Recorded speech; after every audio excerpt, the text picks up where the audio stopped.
calice et le ciboire de l'église. Des flammes s'élevaient de toutes parts. L'odeur âcre de la fumée lui remplissait la bouche et lui piquait les yeux. La chaleur devenait de plus en plus prégnante et lui brûlait les joues. Cyrielle resta figée plusieurs secondes, incapable de concevoir une attaque. Une dizaine d'assaillants entouraient désormais la chapelle, située à moins d'une centaine de mètres des religieuses occupées à maîtriser l'incendie. Sœur Marie, qui les avait vus également, lança des ordres aux plus anciennes. « Abandonnez les bâtisses! Rassemblez les novices et fuyez vers la forêt !» Il fallut plusieurs secondes à Cyrielle pour comprendre le sens de ces paroles. Les voleurs n'étaient peut-être pas venus pour leurs biens matériels.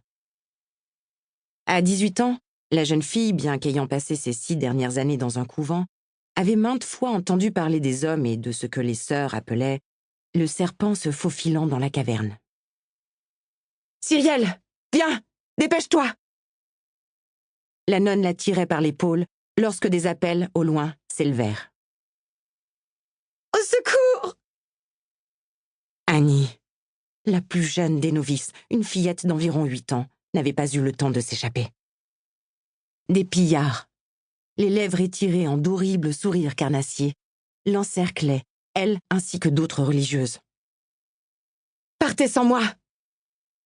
Cyrielle repoussa la sœur et courut ouvrir les portes de l'étable. Aussitôt les animaux, paniqués par les flammes, s'enfuirent. Sa main se referma in extremis sur la bride du seul cheval que possédait la communauté. « Chut!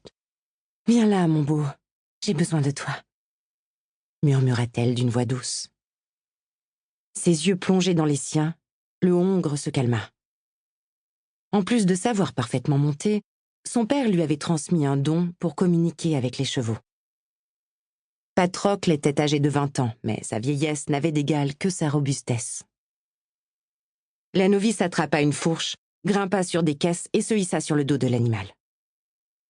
Son regard se tourna vers les hommes qui encerclaient ses compagnes devant l'entrée de la chapelle, et elle chuchota « Seigneur, protégez-nous !» Elle inspira profondément pour se donner du courage, puis ses talons pressèrent les flancs de Patrocle qui fondit sur eux. Sa carrure était impressionnante, et les intrus durent éviter à la fois les sabots du hongre et les coups de fourche de la novice. Les pillards desserrèrent les rangs, et bientôt, une issue se présenta aux femmes. « Fuyez !» s'écria Cyrielle. Patrocle émit un hennissement aigu. Un homme venait de lui enfoncer une dague dans la cuisse. La monture se cabra et sa cavalière tomba à terre. Elle n'eut pas le temps de se relever que quelqu'un la tira par le bras afin de la ramener vers le groupe qu'elle tentait de sauver. Cyrielle récupéra sa fourche et, refusant de capituler, se remit sur ses 2 pieds. « Les flammes! Elles se propagent à la toiture !» cria un de leurs agresseurs. Aussitôt, la majeure partie d'entre eux entrèrent dans la chapelle.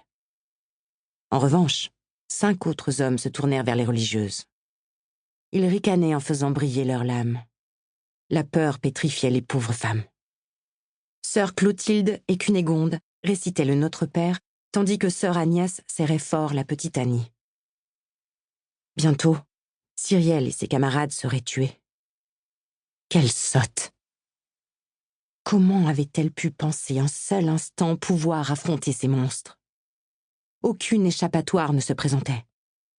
Le feu dévorait les bâtiments, et d'autres pillards arrivaient de tous les côtés.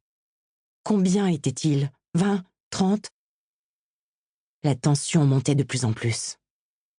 Toutefois, le bras de la novice ne tremblait pas, et son regard déterminé fixait ses assaillants qui se rapprochaient. Soudain, ce fut comme si le temps se figeait. Des chevaux surgirent des flammes, avec sur leur dos des cavaliers rugissant tels des démons de l'enfer. L'homme le plus près des sœurs eut à peine l'occasion de se retourner qu'une massue lui explosa le visage.